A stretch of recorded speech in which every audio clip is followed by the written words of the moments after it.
हे यो, जब भी मार्वल का नाम आता है तो दिमाग में एक ही थॉट आता है सबसे पहले, वो है एवेंजर्स का।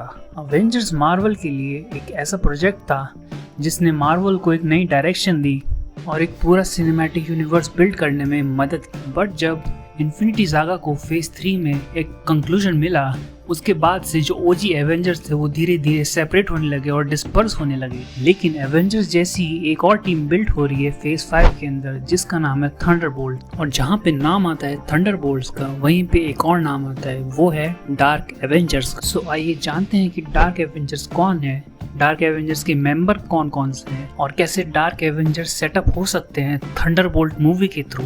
तो शुरू से शुरू करते हैं, लेट्स गो। जब हम एवेंजर्स की बात करते हैं तो हमारे दिमाग में आता है सुपर हीरोज जैसे कि captain America, iron man, black window या फिर हॉकाई। बट जब बात होती है डार्क एवेंजर्स की तो ये कोई सुपर हीरोज का ग्रुप नहीं बल्कि एंटी सुपर हीरोज या फिर सुपर विलेंस का ग्रुप है। डार्क एवेंजर्स का फॉर्मेशन तब होता है जब मार्वल कॉमिक्स में सीक्रेट इन्वेजन का इवेंट टेक प्लेस करता है, जहाँ पे कुछ रोग टाइप के स्क्रल्स अर्थ को इन्वेट करने की कोशिश करते हैं। तभी वहाँ पे एक मेजर रोल आता है नॉर्मन ऑसबॉर्न का, जो कि स्क्रल क्वीन को हरा देता है और मार देता है। और इस किलिंग एक्ट से नॉर्मन ऑसबॉर्न पब्लिक की नज़र में आ जाता है और वो पब्लिक के लिए एक तरीके से हीरो बन जाता है, जिसको देखकर यूएस गवर्नमेंट नॉर्मन ऑसबॉर्न को शील्ड की लीडरशिप दे देती है। शील्ड की लीडरशिप लेने के बाद नॉर्मन ऑसबॉर्न शील्ड का नाम चेंज करके हैमर कर देता है। और इन सब चीज़ों के दौरान नॉर्मन ऑसबॉर्न थंडरबोल्ट्स का भी लीडर होता है। डार्क एवेंजर्स में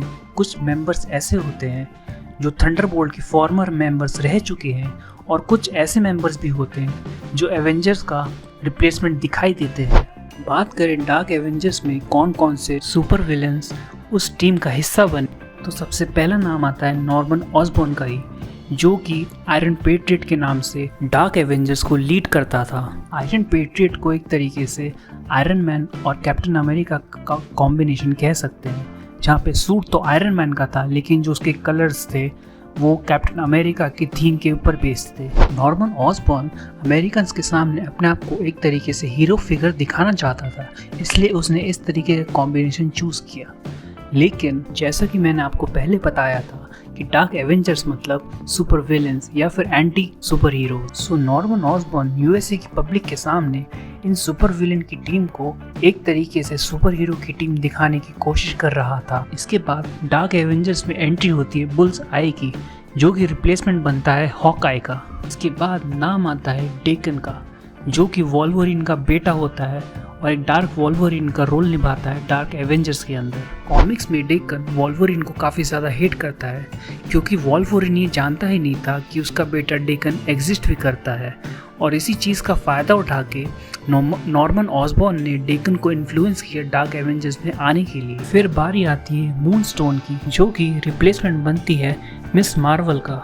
इसके बाद एरीज, जो कि ग्रीक गॉड होता है और गॉड ऑफ वॉर के नाम से भी जाना जाता है, वो डार्क एवेंजर्स का मेंबर बन जाता है। फिर नाम आता है मैक गार्गन का, जो कॉमिक्स में पहले तो एज स्कॉर्पियन हमें विलन दिखता है, लेकिन उसके बाद जब उसकी बॉडी पे सिम्बॉयड चिपक जाता है तो वो वेनम में कन्वर्ट हो जाता है और एक रिप्लेसमेंट बन जाता है स्पाइडरमैन का डार्क एवेंजर्स के अंदर। इसी के साथ में एक नया कैप्टन मार्वल इमर्ज होता है डार्क एवेंजर्स के अंदर, जिसका नाम होता है नोवार। इसके बाद जो एक स्ट्रॉन्ग नाम निकल कर आता है डार्क एवेंजर्स में, वो है सेंट्री का।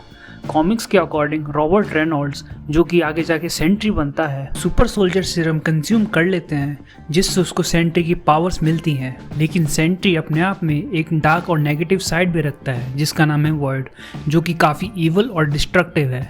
और ये चीज़ नॉर्मन ऑसबॉर्न को काफ़ी समझ में आ जाती है, इसलिए वो सेंट्री को ऑफर करता है डार्क एवेंजर्स ज्वाइन करने के लिए, ताकि वो उसकी सुपर पावर्स का सदुपयोग कर सके। और इन सभी मेंबर्स के साथ में डार्क एवेंजर्स कंप्लीट हो जाती है, जिसका लीडर नॉर्मन ऑसबॉर्न बनता है। और आगे चलकर इन डार्क एवेंजर्स को कुछ नए मेंबर्स भी ज्वाइन करते हैं, जैसे कि स्कार, रैग्नारॉक और ट्रिक शॉट। अब देखना ये होगा कि मार्वल स्टूडियोज डार्क एवेंजर्स को किस तरीके से इंट्रोड्यूस करता है।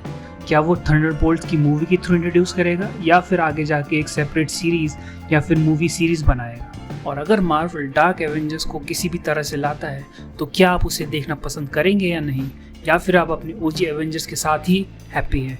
ये बात मेरे को कमेंट बॉक्स में ज़रूर बताइएगा। और अगर वीडियो इंटरेस्टिंग या फिर अच्छी लगी हो तो वीडियो को लाइक कर दीजिएगा और चैनल को प्लीज़ सब्सक्राइब भी कर दीजिएगा। आज की वीडियो में इतना ही, मिलते हैं नेक्स्ट वीडियो में। यो।